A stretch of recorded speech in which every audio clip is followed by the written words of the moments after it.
Are you seeing a chart for non-harmonic tones? Yeah. Okay, perfect. Okay, so there are lots of types of tones, and it's basically up to us to kind of analyze the implications of these different tones. There's subtle differences between these tones.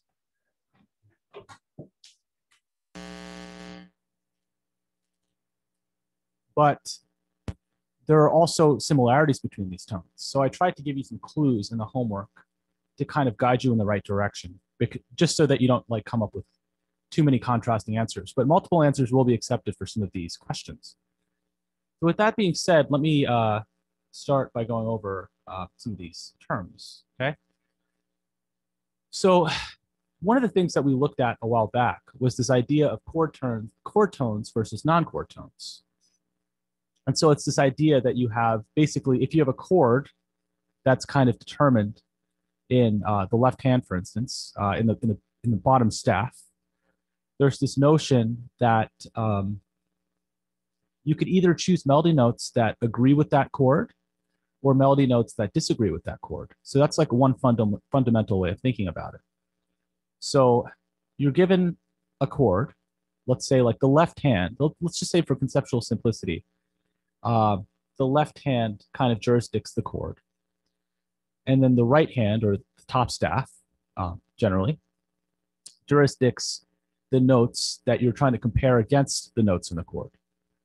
So when we have like this simple twinkle, twinkle, little star example, what we basically have are chord tones in the top staff and the non-chord tones in the bottom staff.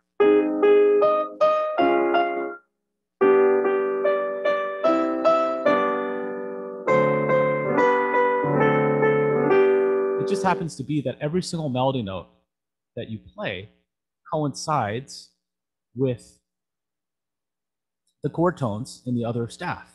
So it's a perfect kind of one-to-one relationship for all of these notes fitting exactly correctly.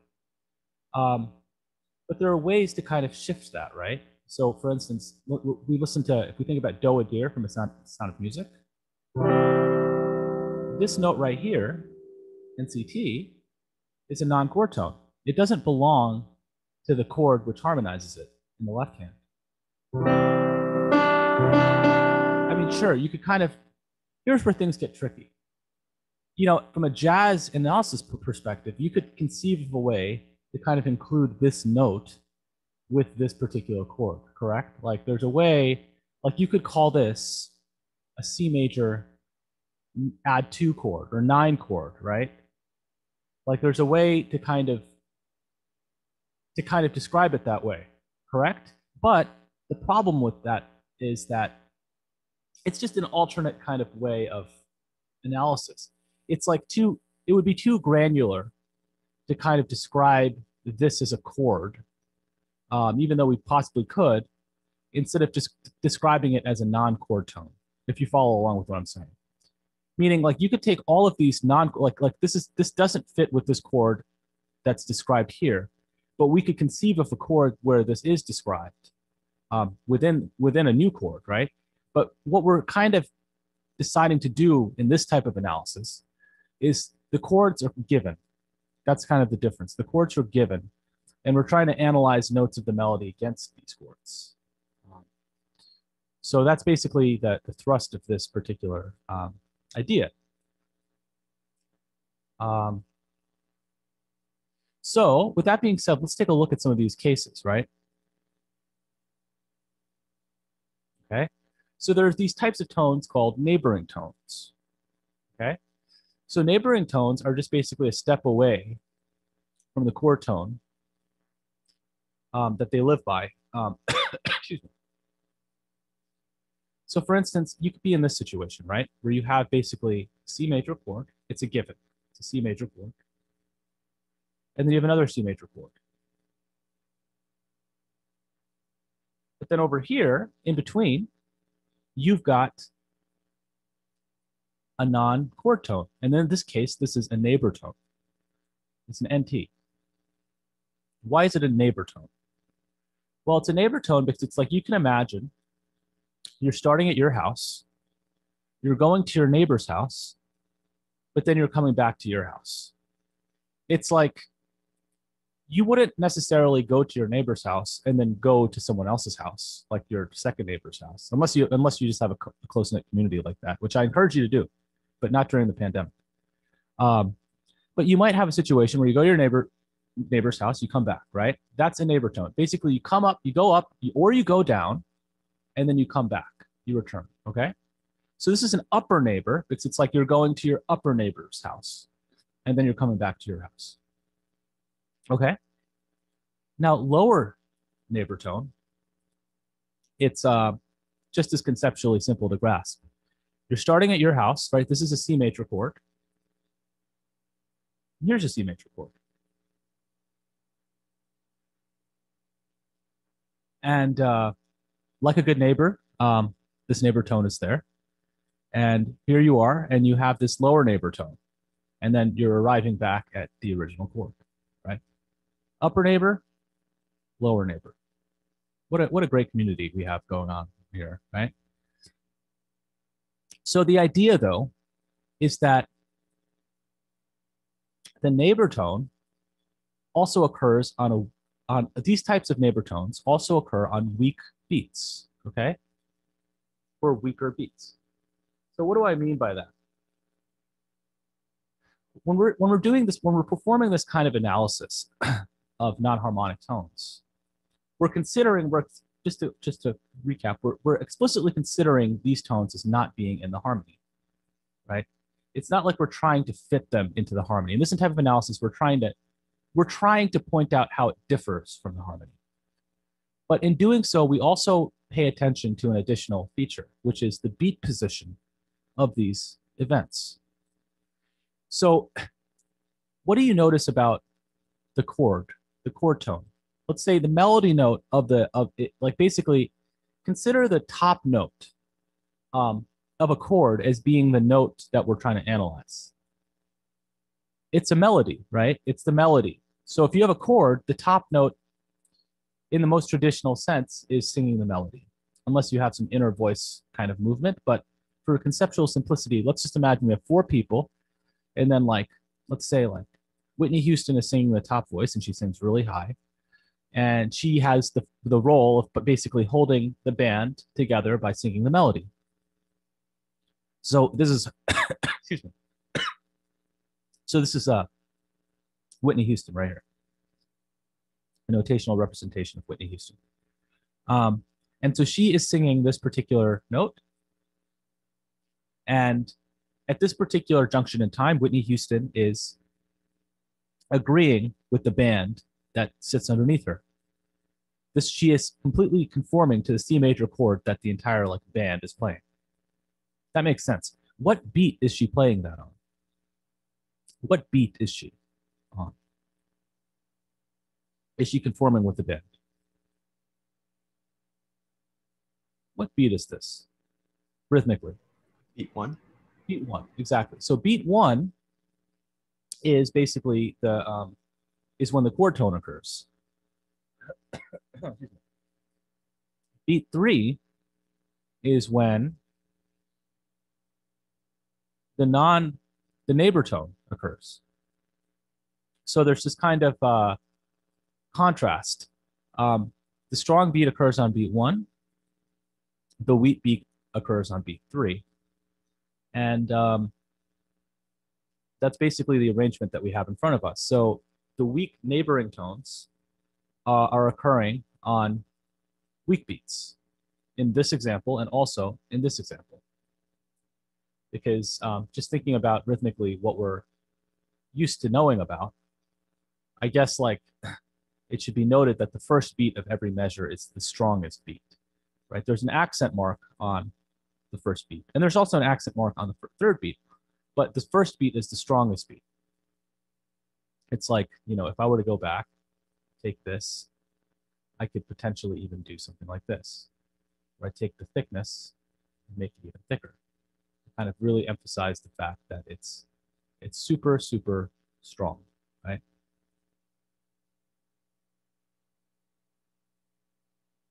Why this? There we go.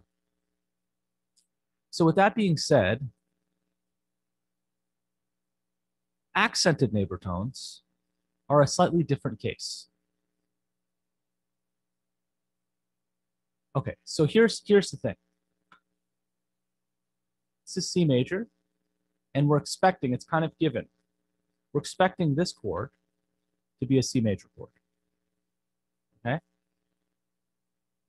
So we have a C major chord here, and we have a C major chord here. So at this junction in time, does this melody note agree with C major, the C major chord?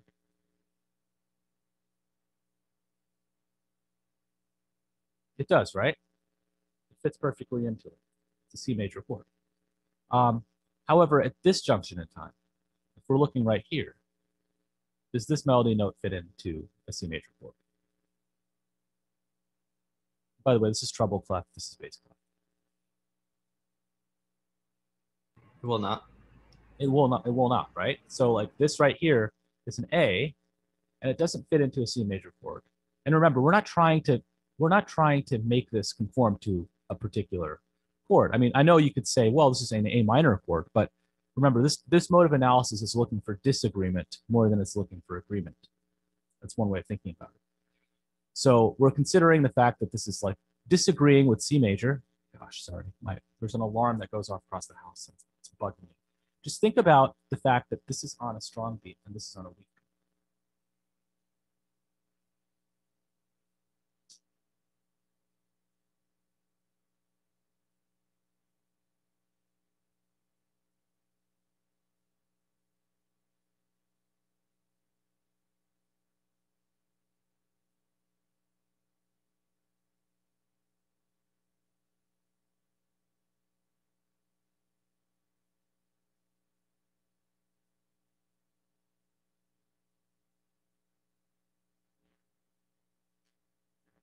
That's taken care of. And so basically what we have here is an accented neighbor tone, because you still have this motion of going to your neighbor's house. But the issue between this, the difference between this and this is that the neighbor tone occurs on a strong beat. And that's basically the thrust of this particular situation. So what you have is this. So in fact, there's a song, I bring this song up all the time, that does this.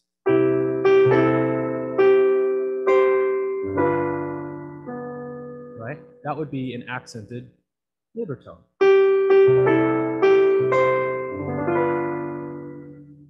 Okay? Happy birthday.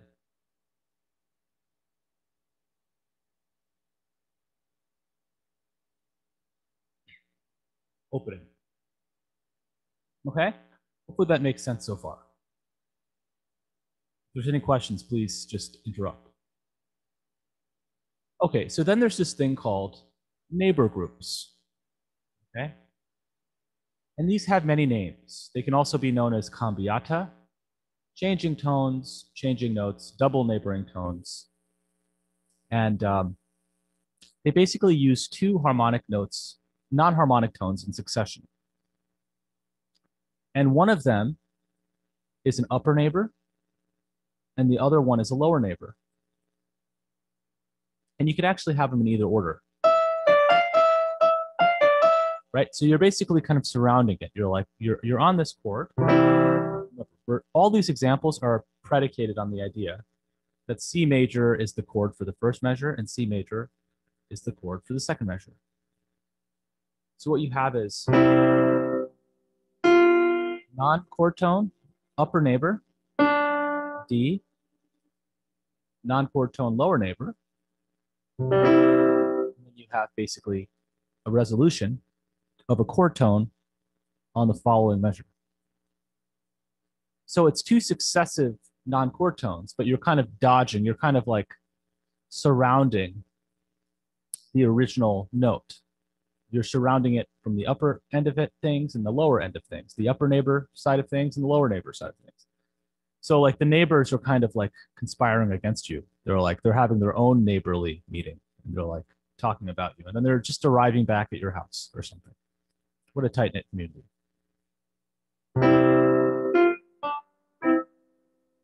Right? Hopefully that makes sense. Okay. Now, appoggiatura there's a lot of information on this one because there are contrasting definitions on this one, which make things confusing.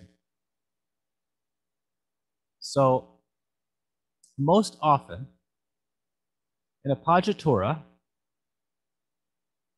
is a non-harmonic tone that appears with the chord on a strong beat and is most characteristically approached by skip and left by step. Okay? You can actually, I put this in the same category as neighbor tone because it's almost like, think about this. Remember, we have, well, in this example, we have C major, and the second chord is F major. Okay? And what you have basically is this idea of a chord tone moving to a non-chord tone, resolving back down to a chord tone. So it's almost, it looks kind of like a neighbor motion, but it's not quite a neighbor. It's like an incomplete neighbor in the sense that it's kind of neighboring one of the notes, but it's kind of, it's approached by a skip in another, by another note, by the other chord tone. So it's almost like a neighbor that like has to traverse, you know, like you're out in the middle of nowhere and you live like 5 miles away from your neighbor. And then you go to your neighbor's house and then they just happen to live in the city and they have a neighbor right next door. So I kind of conceptually, in some ways, think about this as kind of in the same kind of breadth as neighbor tones. That's how I organized it on the one note. But there's multiple ways of thinking about it. And this is, again, just one of the definitions. This is probably the most classic definition. Right? So you're jumping to this non-chord tone on a strong beat, and then you're resolving by step in the opposite direction. Okay? So let's take a look at some characteristic examples of this.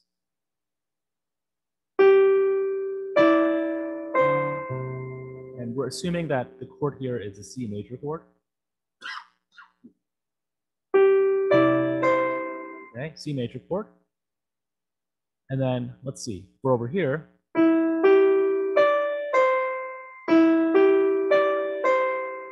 Okay, we're jumping up to a non-chord tone, and then we're resolving back down. Here's a non-characteristic where the appoggiatura is unaccented, meaning like in these particular situations, the appoggiatura, this non-chord tone that occurs on a strong beat, it's basically, that's what makes it accented. It occurs on a strong beat. But in this situation, the non-chord tone that's approached by a leap and resolved by a step is on a weak beat. Right?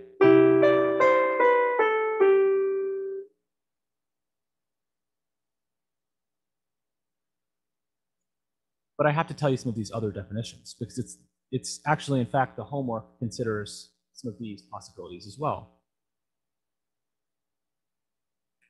So an appoggiatura can also kind of be approached by the same note. When I say approached, it's the note by the note before it. It's approached by this note, by the same note, and then resolved downwards and up or upwards. So for instance, if I play this right here,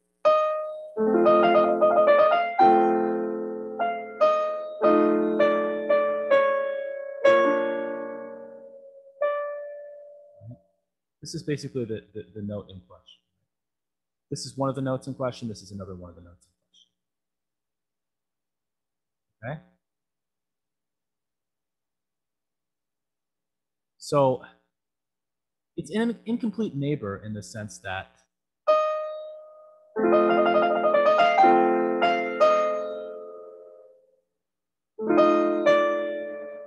actually, sorry, I don't know why I circled. Well, it could be, this is a chord tone appoggiatura. Wait a second.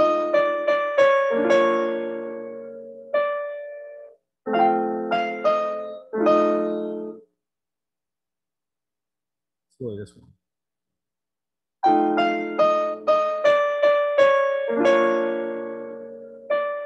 Right? because basically you have a non-chord tone here.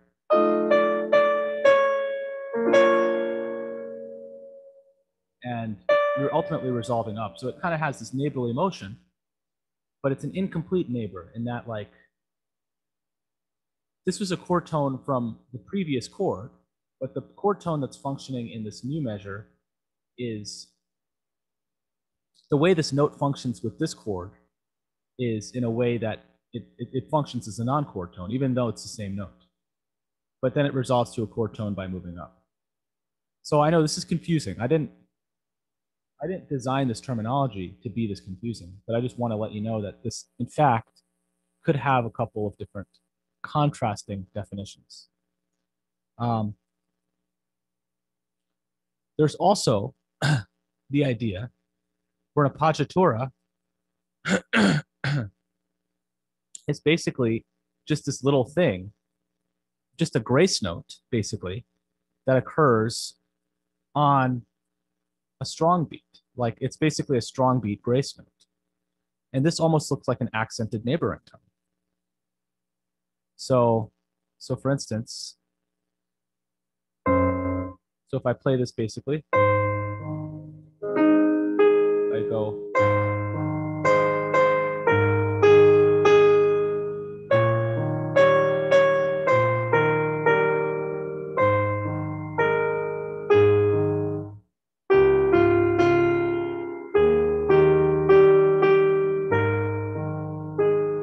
right?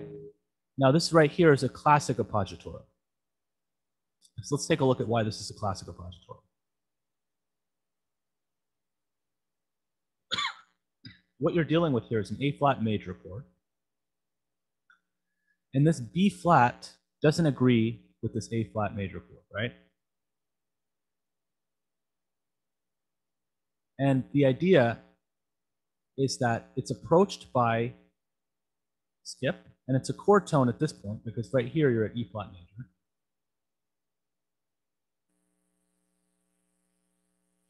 I know I'm kind of solving that for you, but you'll find that this is an E flat major or E flat dominant seventh, maybe dominant seventh. That's a better definition for it.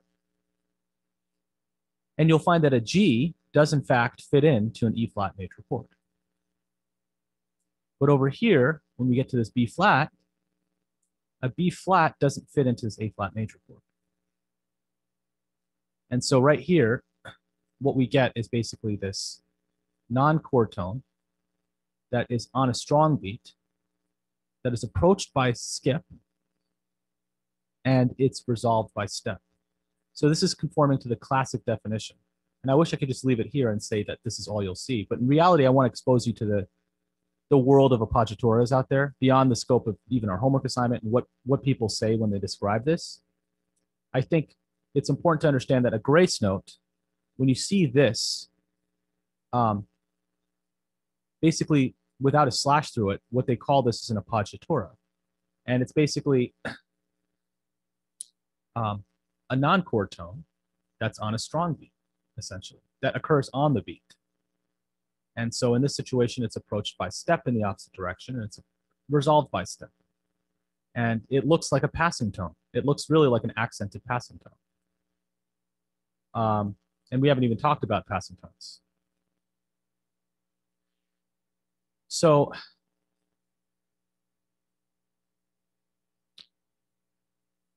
anyway, they're all these cases kind of, I don't know what to say except to say that they contradict each other. So I'm gonna move along just so you don't ruminate on this too much, and hopefully you'll be able to answer the questions salient to the homework. Now, keep in mind, I've been aware of the confusion that surrounds these topics and the overlap of definition. The fact that really you're calling this an appoggiatura, but as we'll see, this could also be described as an accented passing tone. I'm aware of that. So for the homework, if you do describe it that way, I'll give you credit. I just want you thinking about these concepts, and in the context that you have to wield whatever terminology you need to wield, you'll be able to kind of shift, hopefully, and understand that there are these contrasting definitions. But this is by far the most confusing document on the entire sheet. So I'm going to move along. Escape. Escape tones. Okay. So an escape tone is like an appoggiatura, except there's one difference. It's very similar to the classic case of an appoggiatura, where you leap and then step, except an escape tone, you step and then leap. So you step away from a chord tone, and then you return by skip in the opposite direction. So basically it's like this. Right? So you're basically, it's very similar to a neighbor tone, except the fact that it's incomplete, right? You actually aren't returning back to the same exact place. It's like you can almost think about it like this is a chord tone, right? This G is a chord tone. This A is a chord tone. So it's like you're going to your neighbor's house, and then you're like moving, and you bought a new house, and then you're returning to your new house. Like you're saying goodbye to your neighbor in your old town for the last time. Well, that's sad. That sounds sad. Maybe you'll see them again. And then after that, you bought a new house in a new town, and you're returning to your new house, basically. So you're back in your chord. That's like an abstract way of thinking about it, but hopefully that makes sense. Right? Escape tone. Starting on a chord tone, moving away to a non-chord tone, and then you're jumping back to a chord. Hopefully that makes sense. That makes a lot more sense than appoggiatura. But again, it's the opposite of the classic definition of appoggiatura, where you start on a chord tone, you jump to a non-chord tone, and then you resume. Okay?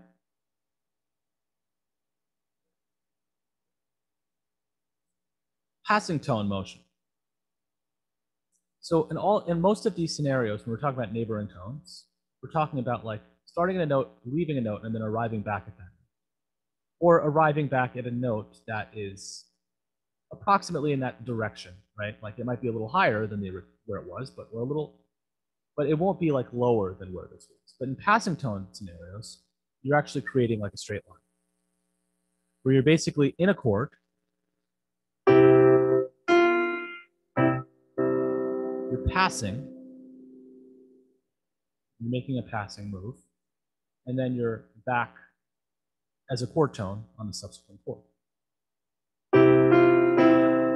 Right? This is a passing tone.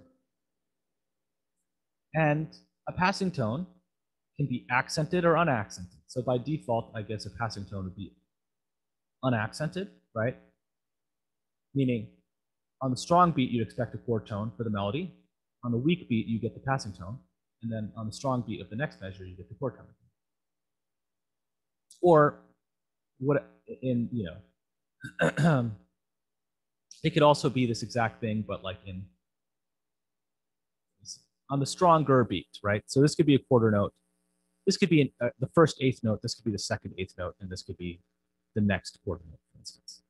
It's just basically the odd numbered beats are basically stronger in general than the even numbered beats. So this is beat 1, this is beat 3. If this were beat 1, this is beat 2, this is even. Right. Beat 2, this is even, and this is beat 1, right? It's just alternating. Like every other beat is weaker than every other beat, basically. Strong, weak, strong, weak. That's basically how it works. So accented passing tones, as you might come to agree with, is basically the same exact thing, except the passing tone occurs on the strong beat. It kind of has a totally different feel to it, doesn't it? In this situation, you're drawing more attention to it. Like I almost want to, it makes it feel more dramatic.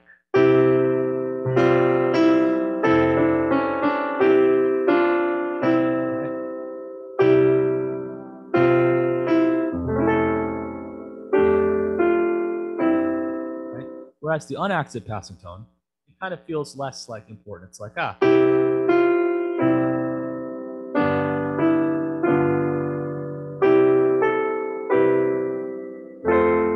Right? But accented passing tone, it's like very, very like dramatic. It's more dramatic because you have this dissonance, this non-chord tone, which is not going to sound as good in isolation, but it creates drama.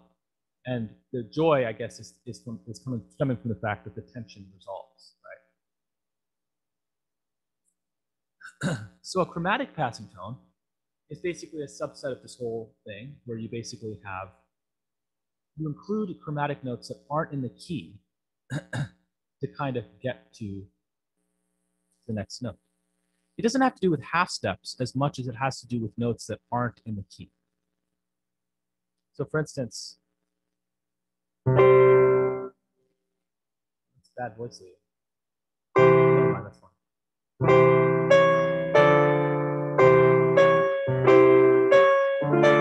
Right?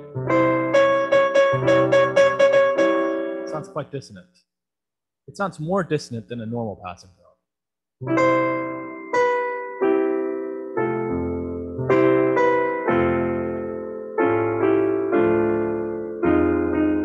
Right? So there's a lot of let's see, a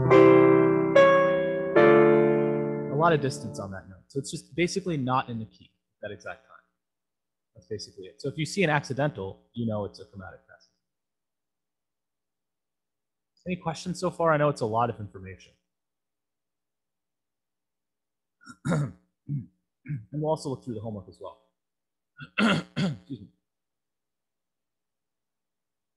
Pedal point. Okay? Pedal point is a note, typically in the bass. And it's held for a sustained amount of time, and the other notes change around it. It's kind of like a drone. So basically, you have something like.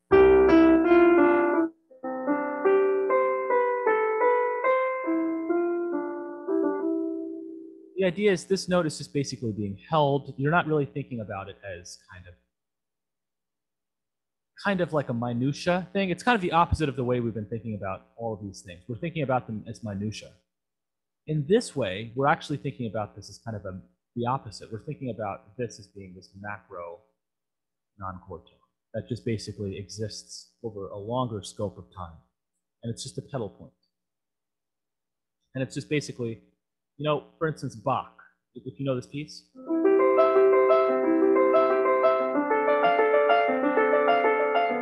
At the very end, it goes like this.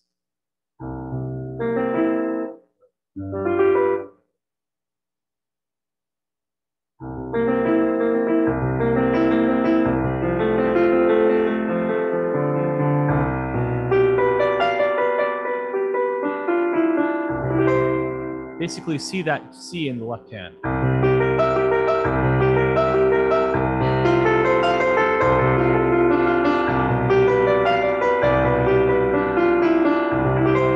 It's just basically kind of anchoring. It's like a drone, right? And we're not thinking about the fact that that's a little bit dissonant.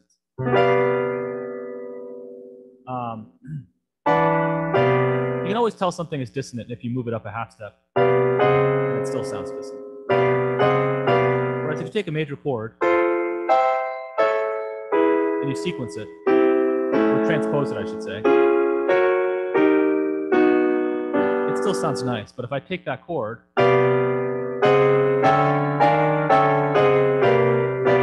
it sounds a little strange. But in the context of everything, the C is just basically anchoring it.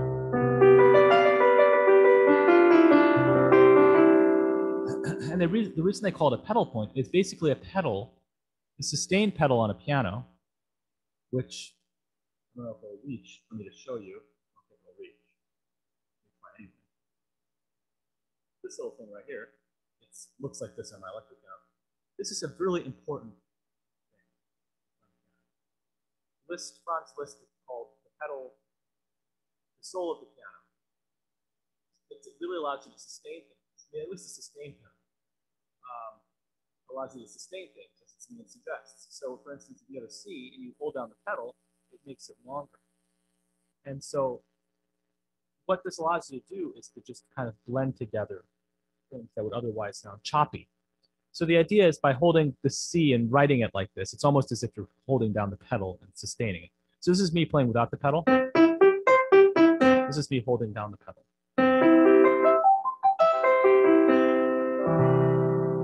And so usually, just as a side note, usually what you do is when you have chords,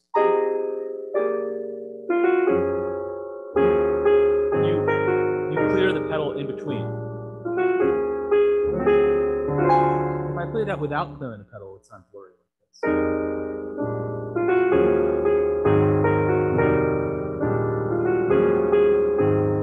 Right, with clearing the pedal every time,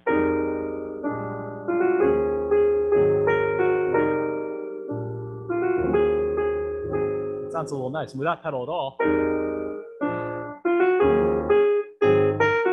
I wouldn't be able to play it as smoothly. So there is a lot of nuance in how you pedal. But this idea right here where you're just saying, it's reminiscent of just holding down the pedal and not caring. It's like, I'm just gonna hold down the pedal and sustain the note.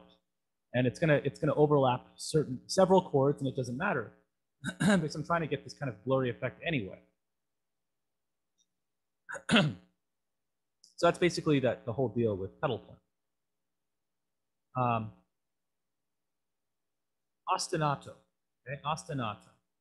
Basically, ostinato refers to this idea that you have this persistently repeated note pattern. So for instance,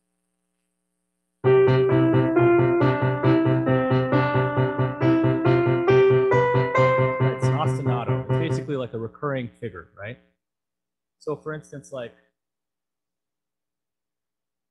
it kind of like, I think ostinatos can be sequenced as well, if I remember correctly. So you could have something like this.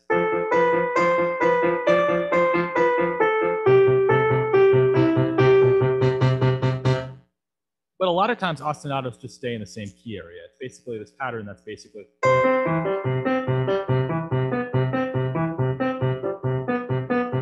It's just like this kind of stable pattern. And you kind of think it's kind of like a pedal point in the sense that even though like at any given time I could play stuff over. Let's say this is my ostinato.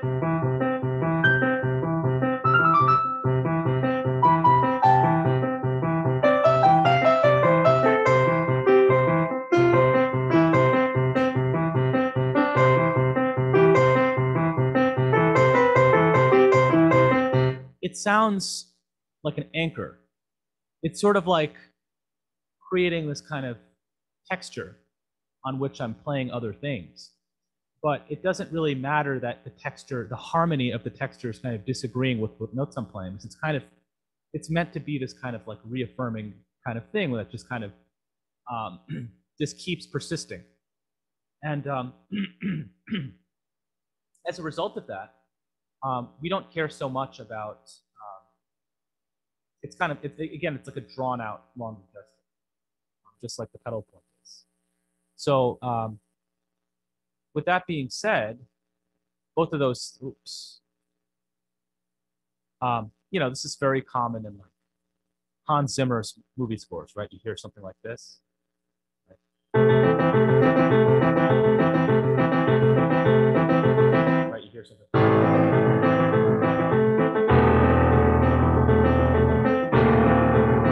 You hear these kind of repeated patterns, right? But it's creating this texture, and then it doesn't matter if the notes disagree with each other, and so it's all good. Okay, suspensions, anticipations, and retardations. So these have to do with timing and basically extending pitch and time.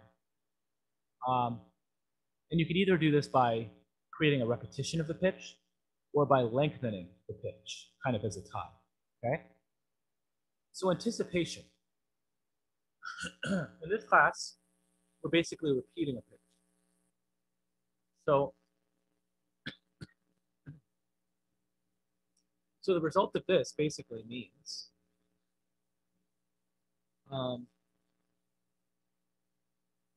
what you have is you have this note F.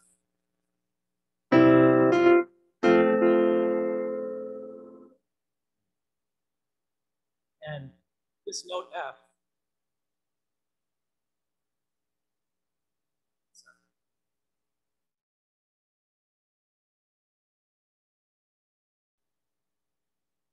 This note F right here basically is functioning. If you think about this chord right here as a C major chord. This note right here is an F major chord. This note F is functioning not as a C major in the C major chord. You'd agree with that, right? But it does function in this chord right here. And it repeats this note right here. So what's happening basically is this F is anticipating this chord tone right here. Like this F will soon to be a chord tone in the next measure, but it's not currently a chord tone, right? You can see how that works, right? Oh, I noticed Kevin in the chat asked what a strong beat mean. I hope I saw that really late. I have a second screen now, so I can keep my chat open all the time. I just didn't realize I forgot to do that. Makes it so much easier to have multiple screens. Hopefully I answered that question. Basically, to recap what a strong beat is, this right here occurs on a weak beat. You have this non-chord tone on a weak beat, and then it's anticipating the chord tone that occurs on the subsequent strong beat. So basically, think of weak beats and strong beats as pairs. They alternate. If you have a strong beat on one beat, the next beat will be a weak beat. If you have a weak beat on one note, the next one will be a strong beat. It has less to do with even and odd, because in this case, if you think of this as beat 1 and beat 3, it's not really, both of those numbers are even or odd. But if you think about this as being like an eighth note, and then the subsequent thing is also, sorry, a quarter, half note, the subsequent thing is a half note, this is kind of occurring as a pair of one another. So this is strong, this is weak, strong, weak. And usually the strong ones happen characteristically on, well, let's just think about it looking out, okay? By definition, the strong beat occurs on the first beat of the measure. So you kind of use that as the basis for all subsequent organizations. So if this is the strong beat, by definition, this would be logically the weak beat. This is a strong beat. Strong beat, weak beat, strong beat. But then you could even go even further. If you wanted to break this, if you want to subdivide this into quarter notes, you'd have quarter note, quarter note. So then you'd have basically stronger, less strong, like kind of weak. And then if you compare this to this, it gets more complicated. Because actually, since there's an interceding note right here, then it would be, if this was quarter note, quarter note, quarter note, this would be strong, this would be weak, and this would be strong.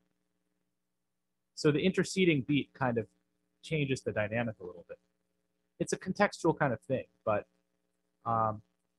just think about how much data you have in front of you, and think about the fact that if the durations are the same, they basically alternate between strong and weak. That's basically how I would think about it. So anticipation. You're basically anticipating the chord tone that occurs on this subsequent beat. So like, you know, what happened? This is like We Are the Champions.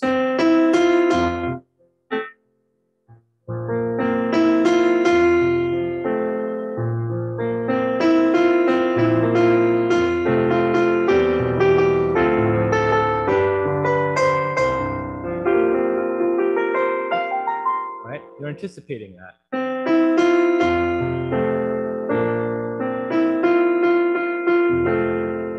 That chord tone, really, you're getting to it a little earlier. You're not syncopating it in the sense that, well, it's like a harmonically syncopated, but it's like rhythmically not syncopated. It's just basically what I mean by that is you're not doing.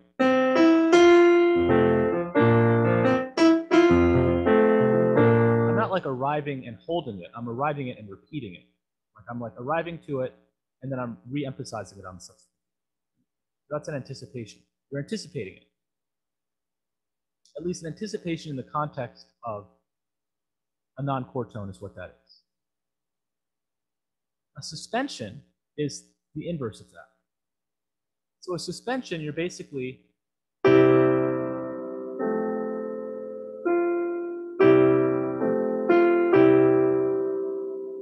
you can't let go. It's like basically you have an F major chord here, you have a C major chord here. And you're starting at the C major chord. And then you're still holding on to this G. And then you finally let go of it. It's like carrying over from the previous measure. That makes sense.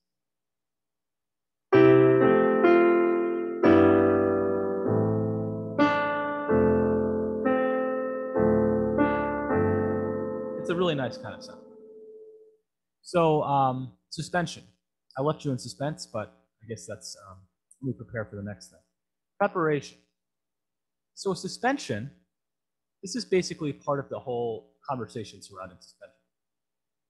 You can't be suspended without being prepared first.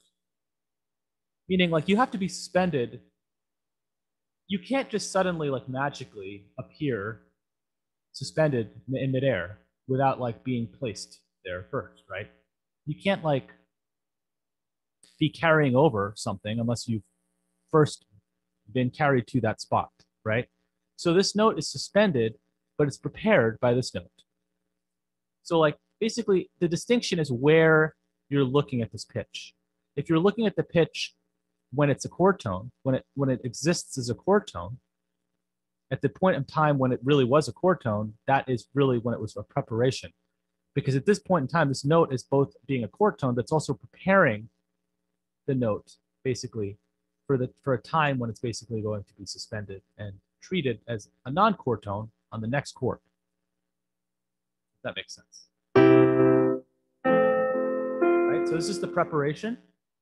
And this is the suspension. And then here is the resolution. Right? Preparation, suspension, resolution. PSR. Okay?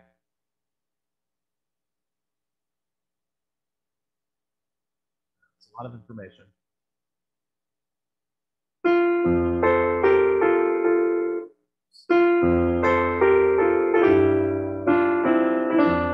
That can't be right.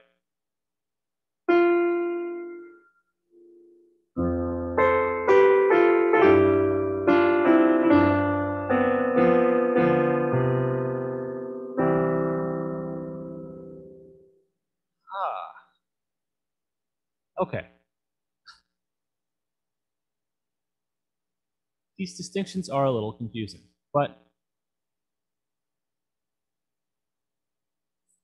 understand this and don't obsess over memorizing this stuff. Obviously, everything is open book, open note. And to be perfectly honest, I forget some of this stuff too. The most important thing is that you know how to utilize this stuff. And you know that it's there, and if you ever need to do it, you can do it, and you can figure out a framework, and the whole process is kind of more valuable than the specifics of what you call the thing. It's the fact that you're like, oh my gosh, this thing exists, and I understand it in this moment that it's a thing. You can look at melodies and kind of analyze them from time to time and refer to these notes and just kind of get ideas and inspiration from these different treatments, okay? So this next thing I'm going to teach you about is called a rearticulated suspension. Now, rearticulated suspension, let me just actually make this a little simpler by actually notating it.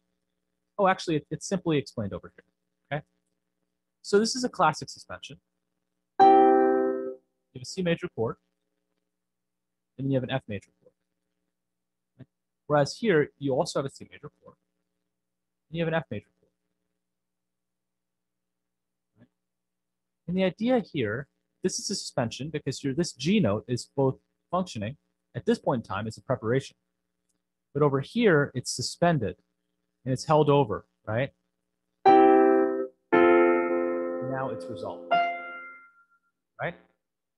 And suspensions, by definition, resolve downwards, okay? But here's the same situation, but instead of actually playing the G, instead of actually holding the G over, I'm going to re-strike the G on this beat. So it's basically suspended, but it's rearticulated. Right? So they call that a rearticulated suspension because this note is basically prepared by this note, which is the same pitch, and it's basically recurring Okay, so a rearticulated suspension, the pitch that we're concerned with is re-struck, whereas in a traditional suspension, the pitch is just held over. Okay. If you think that's confusing, also be aware of the fact that it's confusing because this is also could be considered in some ways a rearticulated retardation, and that's also under the definition of an appoggiatura. So, but it doesn't matter as long as you understand, like as long as you have an instinct for what's going on, you don't have to. And the fact that it potentially overlaps definitions is irrelevant. It's the fact that you're kind of being aware of the fact that it's a non-chord tone that's being restruck, and then it's functioning. I mean, it's a chord tone that's being restruck, and now it's like somehow functioning as a non-chord tone. So over here, you have the situation where you have basically non-chord tones, and this is on the homework. And then all of a sudden, you have the same notes, but they're functioning as non-chord tones. So it's a suspension, rearticulated suspension.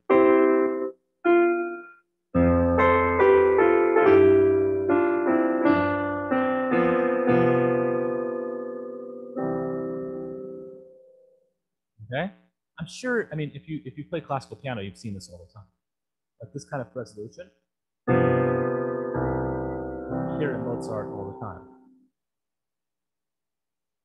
And this is Haydn, I think. Okay, suspension chain. Oh my gosh. So a suspension chain is one of the most cool things you can do. It's basically this idea that you can keep chaining. I mean, as it says, as the name suggests, you can keep chaining suspensions. So let's see. Let's say we have a C major chord here. We have a G major chord here. We have a C major chord here. By the way, if you ever take the 2 series or the 101 series, you're going to re-investigate this stuff, so don't feel too overwhelmed. But C major chord, G major chord, C major chord, G major chord, right? So at this point in time, this E is functioning as part of the C major chord, this pitch E. But over here, this E is functioning basically as a suspension. And it resolves.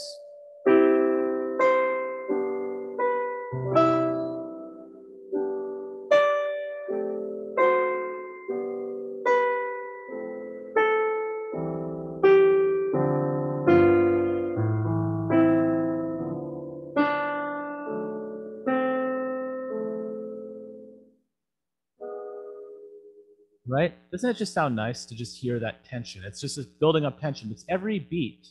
On all of the strong beats, you're having these non-chord tones. But each note is basically resolving downwards. And basically the note is both functioning as the resolution of the previous suspension, and it's also functioning as the preparation for the future suspension.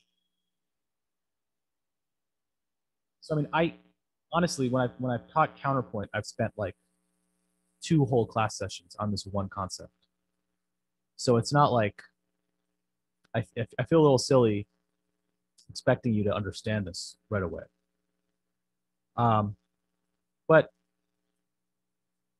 if you just remember the fact that a suspension really has 3 components, it has the preparation, the suspension, and the resolution, it makes it a little easier to understand what's going on. Right, let's just think about this example. You have a C major chord. You couldn't let go. Suspended, and then you resolve. Preparation, suspension, resolution. So the idea behind a suspension chain is that the preparation, right? Normally you'd have these 3 things in order: preparation, suspension, resolution. But in a suspension chain, the resolution is also the preparation for the next suspension. So it's like doubling down. It's like you're like serving 2 kind of functions. You're both resolving the previous suspension, but you're also preparing the next suspension, which is pretty cool. It's very, very clever.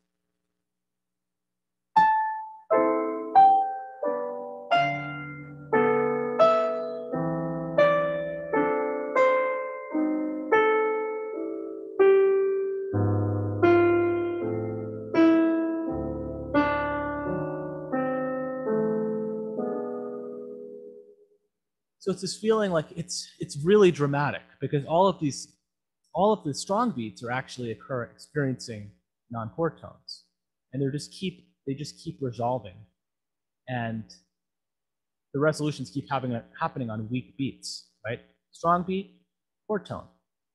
Weak beat, strong beat, non-chord tone. Chord tone, non-chord tone, chord tone, non-chord tone, chord tone. That's the opposite arrangement that we're used to. We're usually expecting chord tones on basically the odd numbered beats.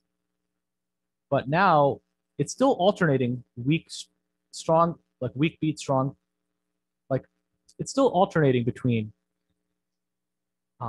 chord tone, non-chord tone, but it's occurring, this arrangement of non-chord tone, chord tone is flipped from what we're usually expecting. We're usually expecting beat 1 to have the chord tone and beat 2 to have the non-chord tone. But what's happening by the suspension chain is that we're getting the opposite effect. And it's creating this lilting effect of like anticipation, which is a totally other thing, obviously, but I'm speaking about the emotion, anticipation. It's making us feel on edge because we're never quite getting the resolution on the strong beats. And it just keeps drawing us into the drama. So hopefully that kind of makes sense. But let's talk about retardation. And I promise you, this is the last class in which we have this much information kind of baked into your minds. But non-chord tones are a thing, and it's one of the things we have to talk about.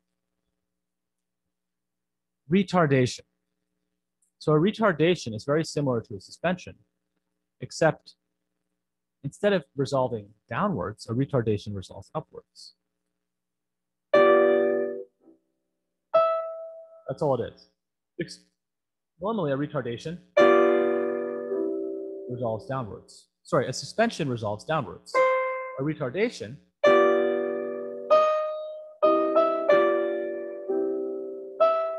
resolves upwards.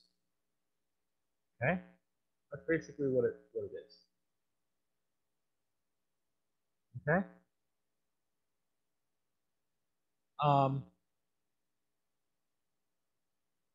Ornaments and embellishments.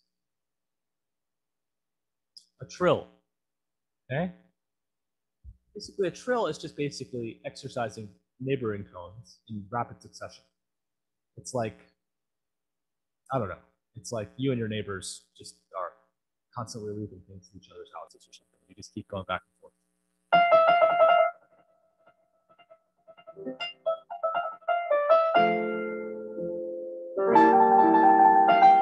Right?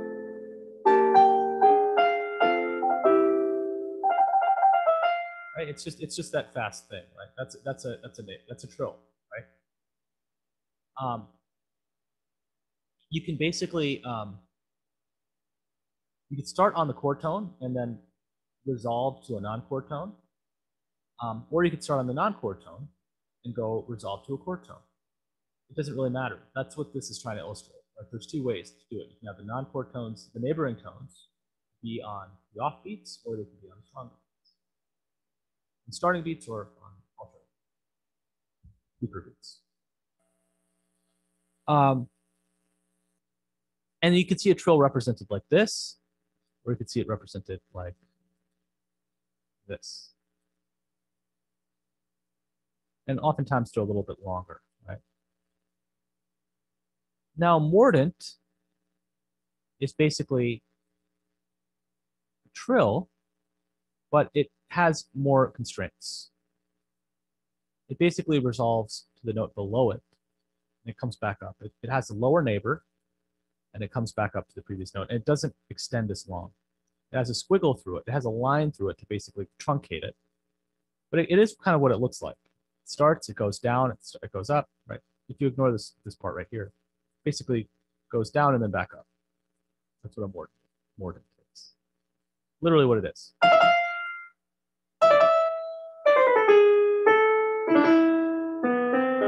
That's a mordant, right?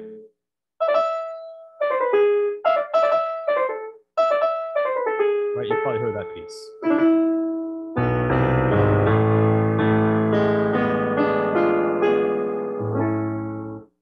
Okay.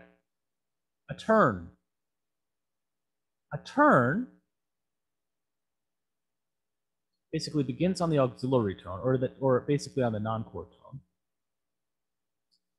Steps down to the main note. It steps below the main note, and then it steps back up to the main note. So basically it goes.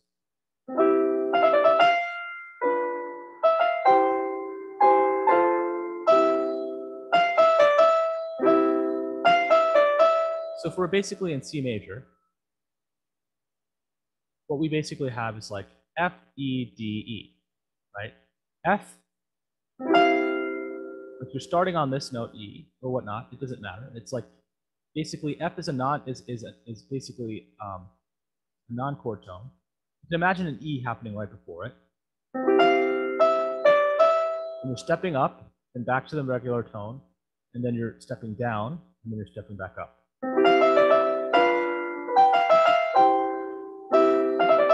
It's just basically this shape. Usually you have a note right preceding it.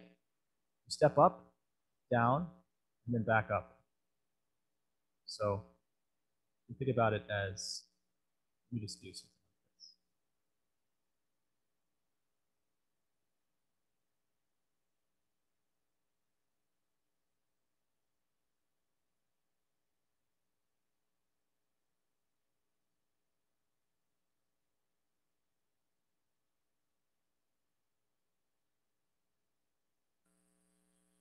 So you have this preceding note, right? This preceding note right here is basically functioning as basically the note that serves as kind of like the bass note for on which these neighbor tones are centered around, right? So you have this E, and then you have a neighbor tone next to this E. Let's do something else real quickly.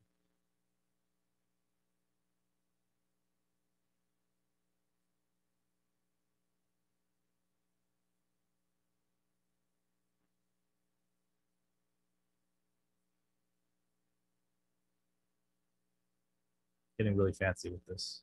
Give me 1 second.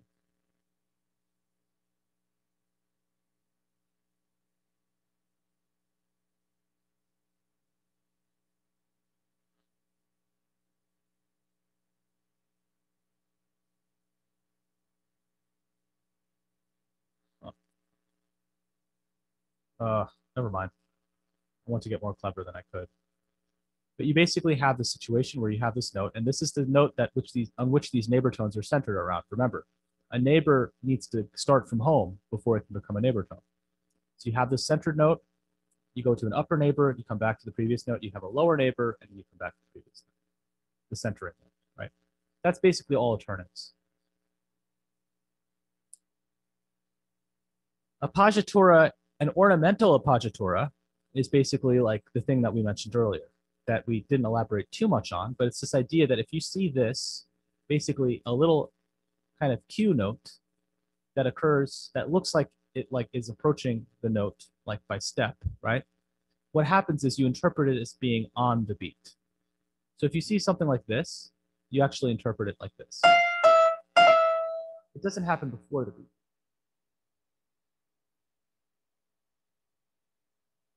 Whereas a grace note is interpreted before the beat.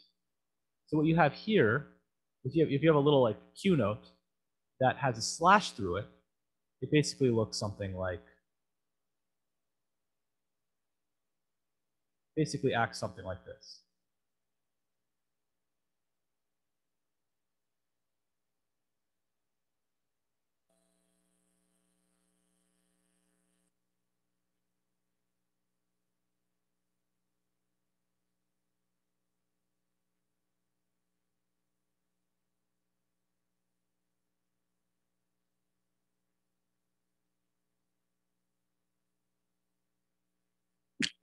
Excuse me.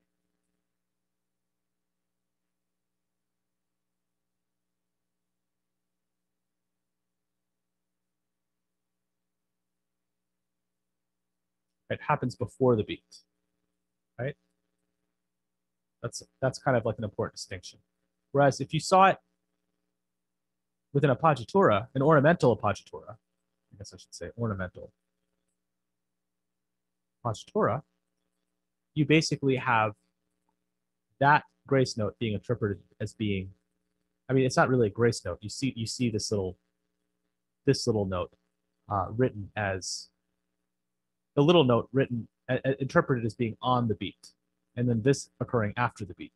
Whereas with a grace note, if you see the little note, this little note is interpreted as being right before the beat, and this kind of bigger note occurring on the beat that it's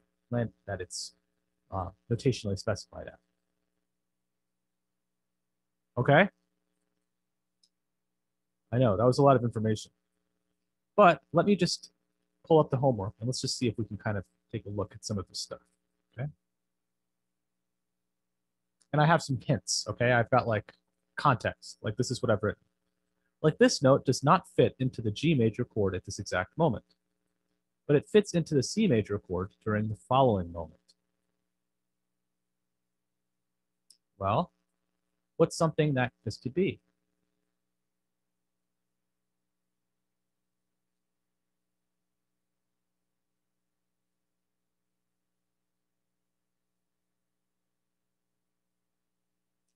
Well, here's one of the things it could be.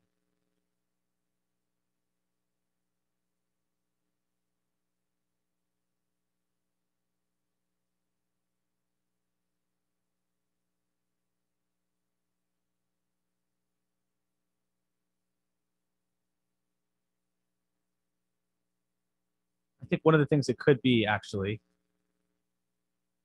this is a hard question.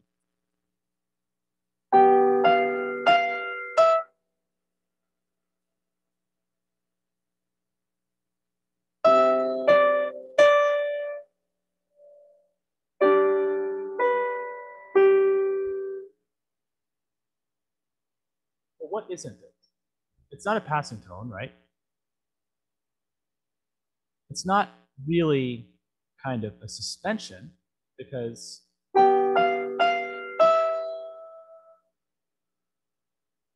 it doesn't, a suspension would expect this to be a chord tone and this not to be a chord tone, right? So what is it really? There's a name for this. I think there's a good answer for this.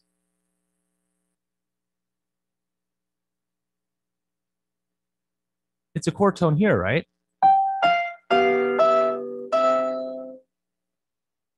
Would you say that this is anticipating this particular chord tone, right? This is a chord tone right here,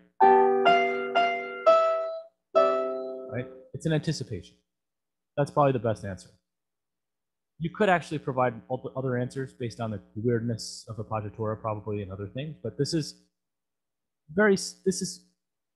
pretty clear that this is an anticipation. Okay? Let's take a look at this.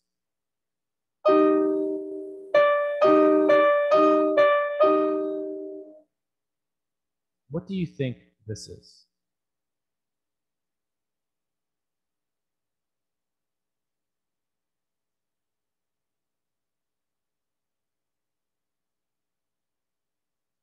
Is it a passing tone?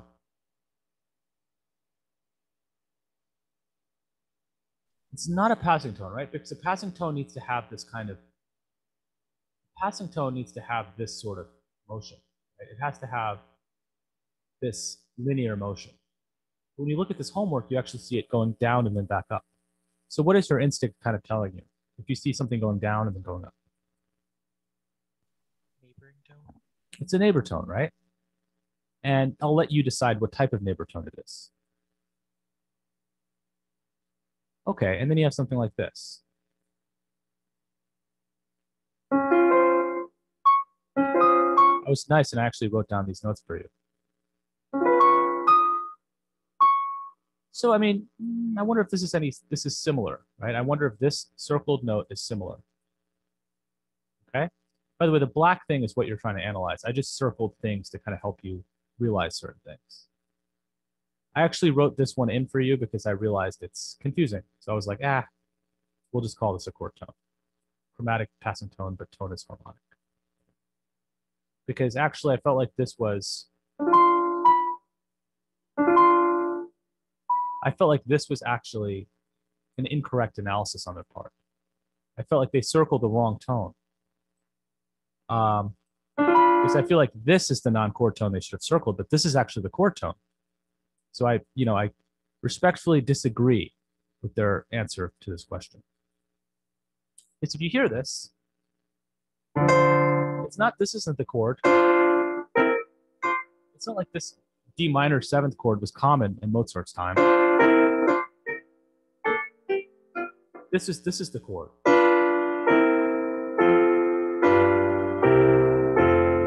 So I'd argue that this is actually the chord tone, which is why I made you skip this. Over here, so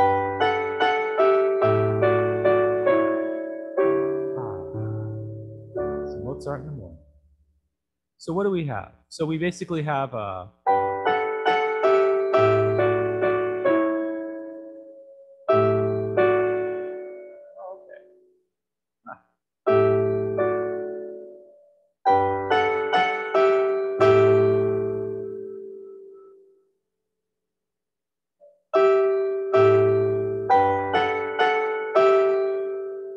what could that be?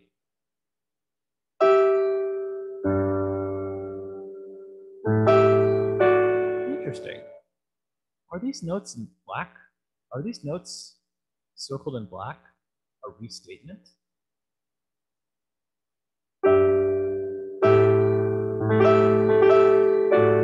Does this fit into the D major chord? Is this somehow rearticulated? Anyway, let's move on. Anyway, I guess we're out of time.